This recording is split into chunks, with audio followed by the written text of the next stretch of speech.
En rejse op langs den jyske vestkyst er en 650 km lang og mytisk rejse. En rå, smuk historie om et barsk liv på naturens nåde. Rejsen tager en igennem det unikke marsklandskab langs Vadehavet i syd og den mægtige nationalpark Thy i nord. Men betages af træerne, der er formet af vinden, nyder de store fjorde, føler sig alene i de sandede hedelandskaber og mikrolille foran majestætiske sandklitter. Man mærker duften af lyng og lyden af det brusende hav. Her er vinden, det salte vand og de store vidder, følgesvend på hele rejsen. Jeg er eventyrlysten og søger udfordringer, der bringer mig ud på episke og nogle gange lange rejser. Netop dette landskab indbyder til den slags udfordringer og terræn, som eventyr er gjort af. Jeg har sat mig for at tilbagelægge strækningen over 3 dage på gravelcykel. Det er en slags bastard imellem den fartoptimerede landevejsracer og den terrængående mountainbike. Undervejs slår jeg følgeskab med lokale cykelfolk, der kender området. Folk, der har en historie at fortælle, og som jeg oplever det rå og særlige landskab sammen med. Det er noget af et eventyr, der venter mig.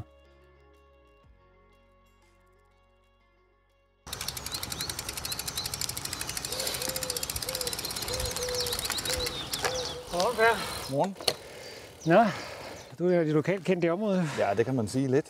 Så ikke fordi jeg kommer herfra, men i forbindelse med det cykelløb, jeg har arrangeret hernede, ikke? Så har jeg været hernede mange gange i efteråret og vinteren og kører tyndt hernede.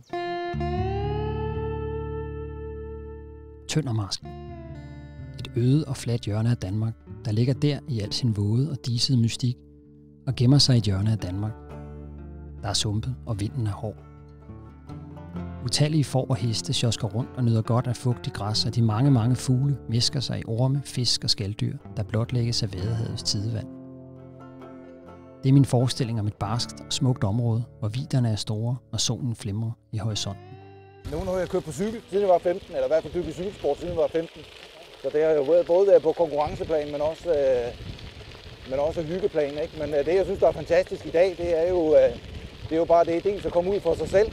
Der er selvfølgelig den fysiske del af det, men egentlig bare det køre ud i moder natur, køre ud af vejen og få de store oplevelser af både natur og møde mennesker. Og på et simpelt køretøj, bestående af 2 hjul, ikke? Og kunne komme så vidt omkring.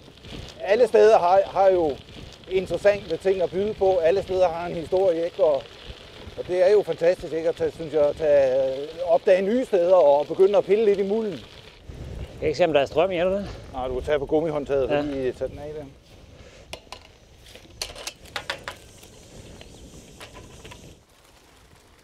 Landskabet er lige som jeg havde forestillet mig, og vejret er med os.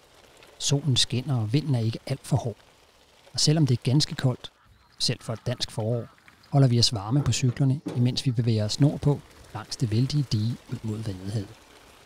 Her er ro, lærkesang og en svag lyd af hav. Jeg kan godt mærke, at jeg mangler noget affjedring.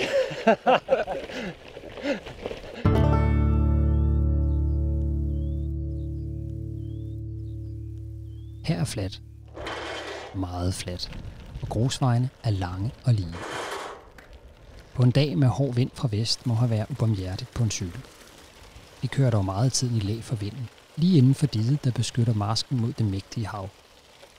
Det rolige vejr gør det nemt at snakke, mens kilometerne bliver flere og flere.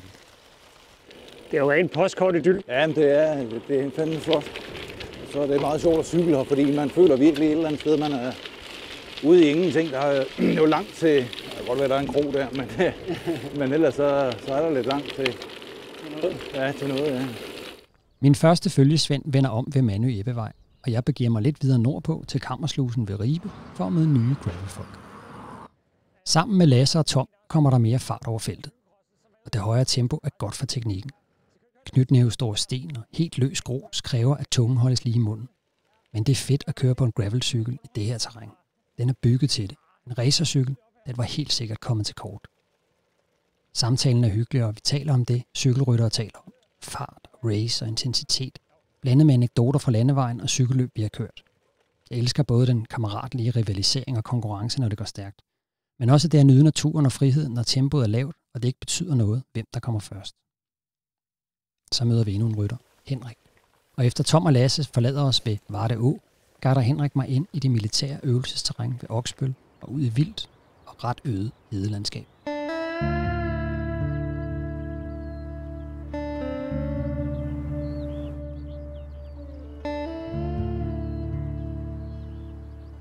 Vi kan køre i timevis, uden at køre det samme. Ja.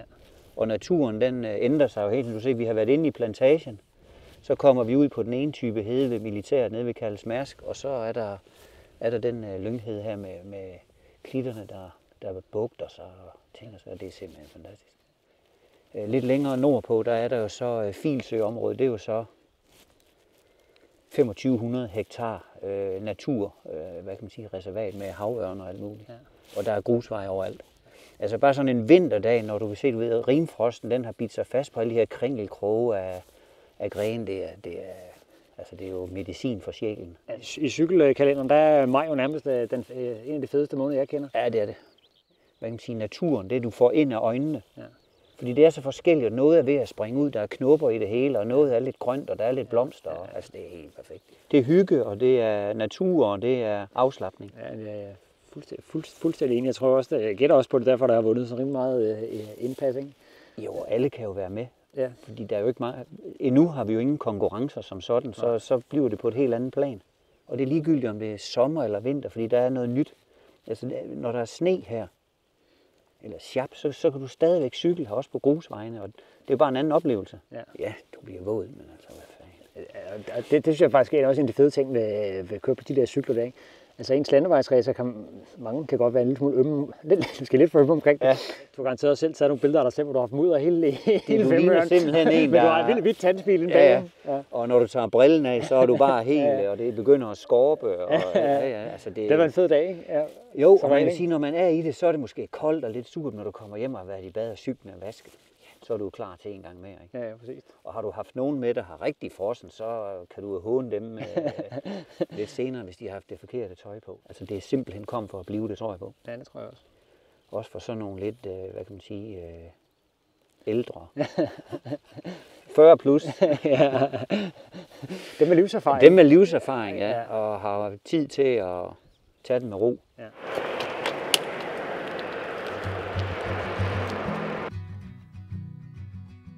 Der er løbet godt med kilometer på kontoen, men jeg har stadig lidt vej endnu til dagens overnatning på den nordlige side af Stadil Fjord. Her skal jeg møde min ven Anders, der er kommet fra Aarhus for at overnatte, så er vi klar til at starte tidligt i morgen.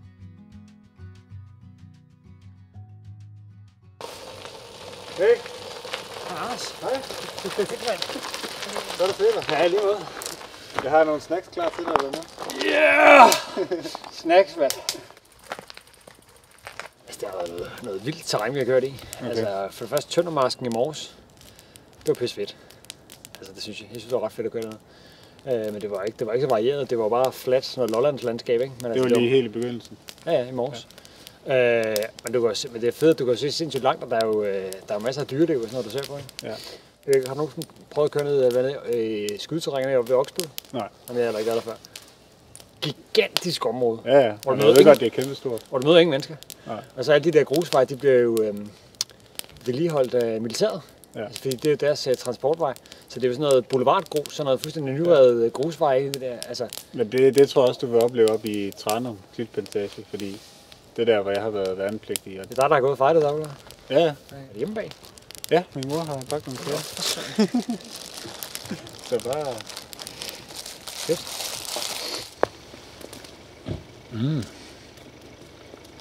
Det var jo dejligt som båd, hva'?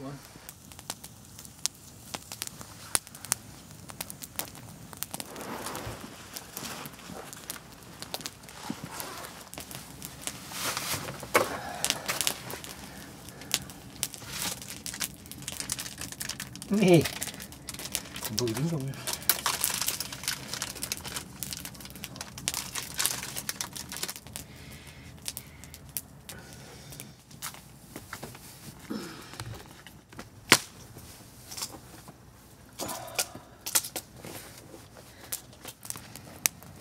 Slagteren fra Valby.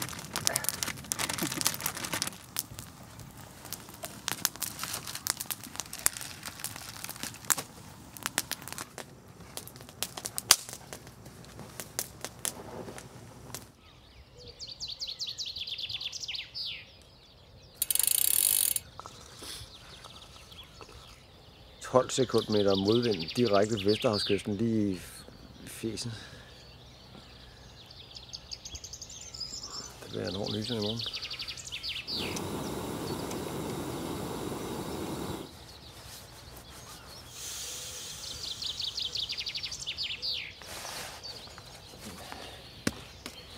Check.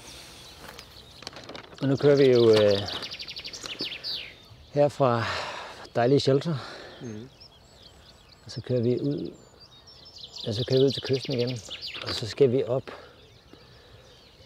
her op, og så skal vi op til Thyborøn. Det er jo meget fedt, den her tange, når vi kører fra Harboøre til Thyborøn. I stedet for at køre på hovedvejen, så kan vi køre langs diget her på indersiden. Det er ret fedt.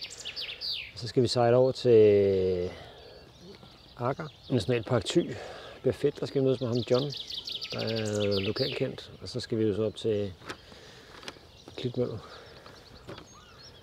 Så lad os håbe på tørvejr det meste af dagen. Ja.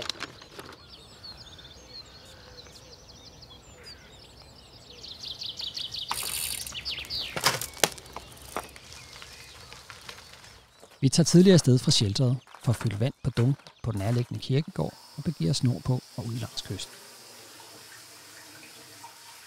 Så du har 40 kilo oppakning? Ja. Plus ham på et borg. Og så ud af... af... langt på 70-80 kilo. Og hans tøj og oppakning. Ja. Men så lærer du det på den hårde måde. Nu kan man lære noget om samarbejde med det. Ja. Man kan også gå hinanden på. Ja, det er klart. Det er jo presset situationer, ikke? Men du lærer helt klart det der med, at vi er ikke stærkere end det svageste led, fordi der er ikke noget individualisme overhovedet. Nej.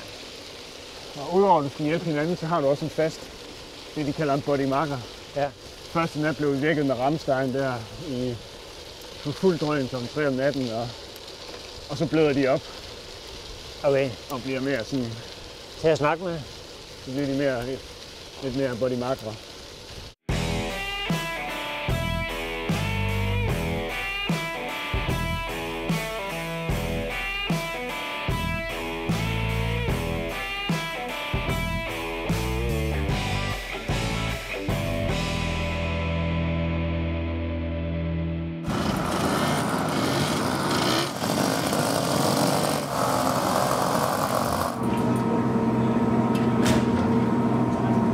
Drikker du den, eller trækker du?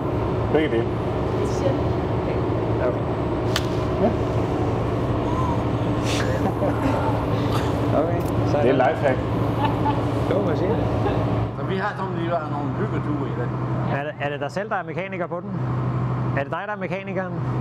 Ja, men der er ved, hvis nu der er strøm og benzin, og så tror jeg, det kører. Ja. Hvor skal I hen, nu siger I? Skår helt over på den side, så tilbage igen. Nå, okay. Jeg kan håbe, der er åbent. Jeg ikke er lukket hele Akker. Vi skal jo have tid til at gå med et eller andet. Ja. Men vi skulle bare tilbage igen. Ja, fedt. Nå, god tur.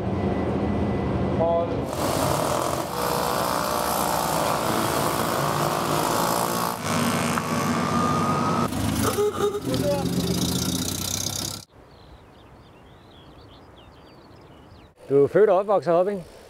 Jo, jeg har aldrig boet andre steder. Nej. Jeg startede med racercykel.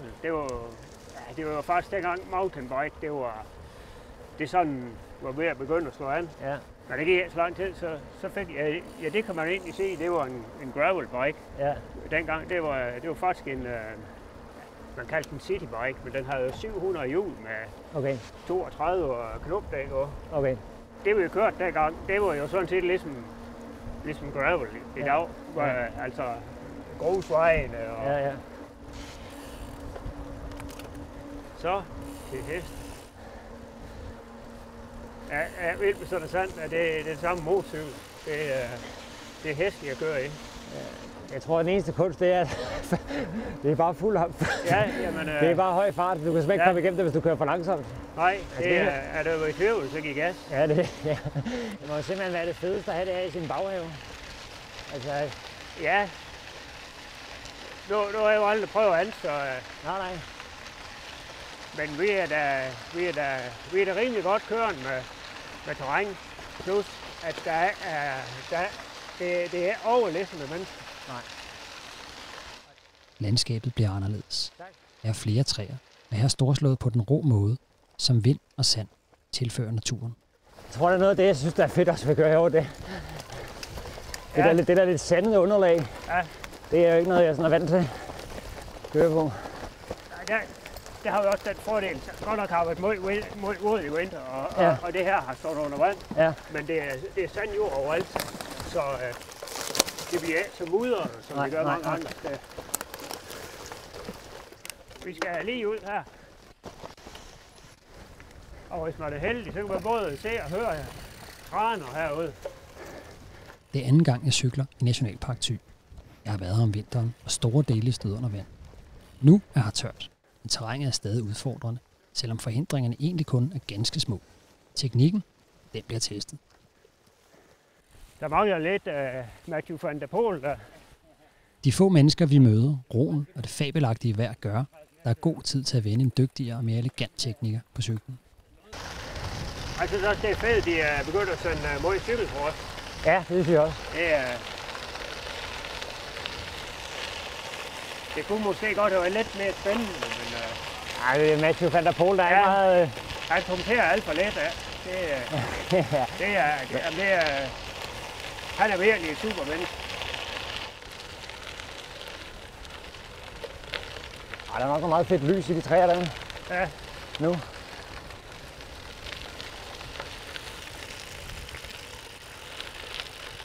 Det er en rolig dag på cyklen. Vi tager os tid til at nyde naturen og ruller jeg i stadig tempo igennem nationalparken. Er det en af de store kystredningstjenester? De var faktisk ude her i Vinterstad. Der var en turisterforvildelse derude i stormvejr sammen med en unge. Om vinteren? Så blev de lige skyllet i havet. Så de var heldige med, at der var en flok redningsmænd. De hopper også bare lige i havet. Ja. Og sådan lige ud sådan en der i stormvejr, det kræver sgu lidt mod. Ja, der kan man sgu nemt blive slået til lirakasse mand. Ja, det er klart.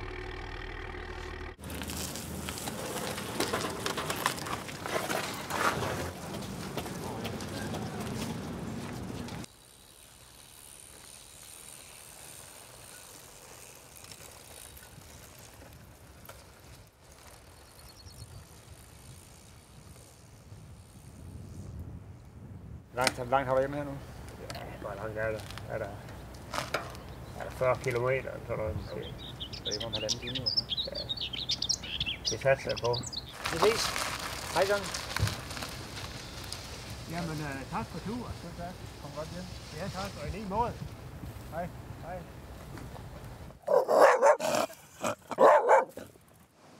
Temperaturen er steget, og selvom det ikke er direkte varmt, har jeg haft for meget tøj på. Jeg har været for optaget af naturen, terrænet og selskabet. Nu trænger jeg til en dukkert.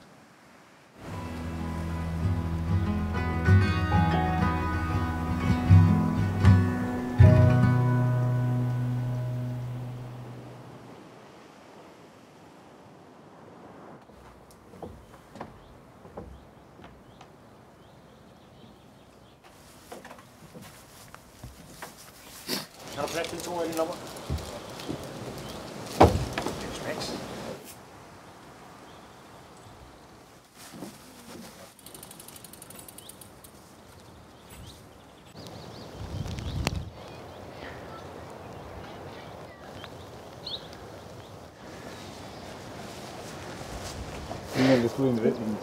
Men det er sgu også pisse koldt. Ja, jeg har da et stykke med bart.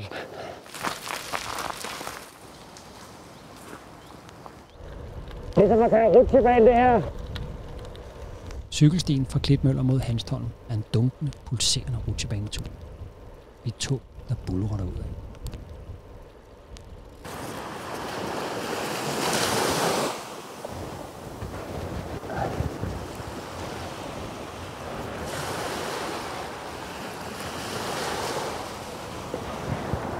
Jeg prøver at tænde mobilen, så man kan se noget. Ingen skal her. Egon har taget.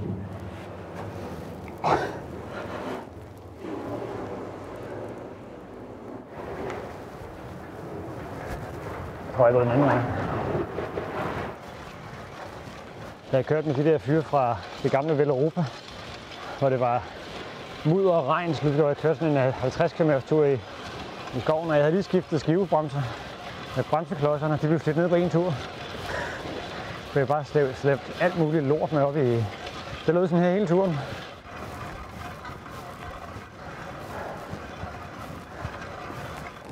Nå, så det.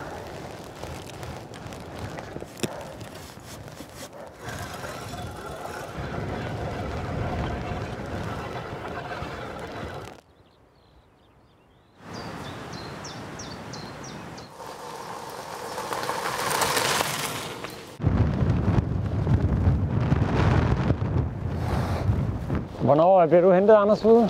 Hvorhen? Jeg er lige ved at flyve. Jeg har umiddelbart aftalt at møde klubben, hvis Slinkelev, hvilket er her. Det er mærkeligt 31, hvis der kun er 5 der. Det står 5.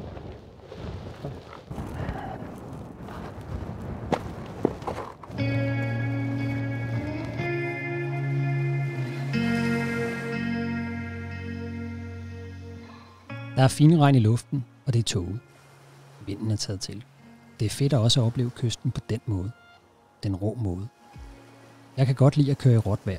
Cykling, det er ikke kun solskin og tørre veje. Det er også blæst, slud og kulde. Det er at mærke naturen på sin hud, duftene der ændrer sig, og andre sanser der åbner sig. Hej. Du har brug for det og ømme over din cykel, må du selvfølgelig altid gerne komme med. Tak skal du have. Der må godt stå det der, men det var sødt at sige. Tak. Det var godt nok service.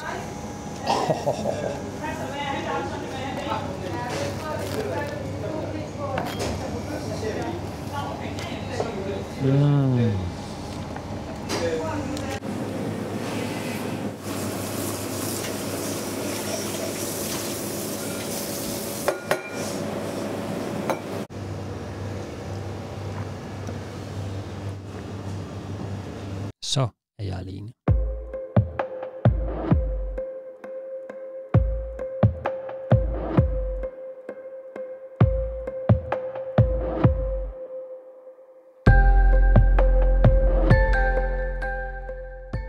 Når jeg cykler alene, tømmer jeg hovedet for tanker, og jeg er bare i nuet, imens jeg nyder farten og den friske luft.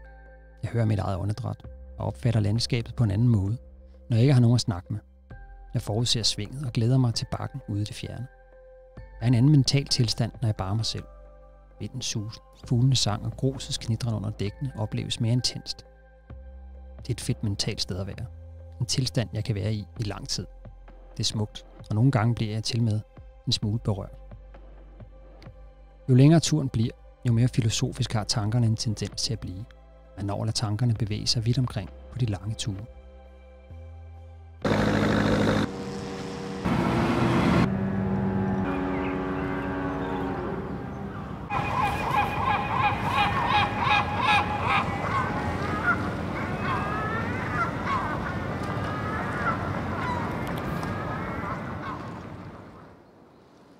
Det sidste stykke op imod Skagen tager jeg alene, og efter mange timers følgeskab giver det nogle nye perspektiver.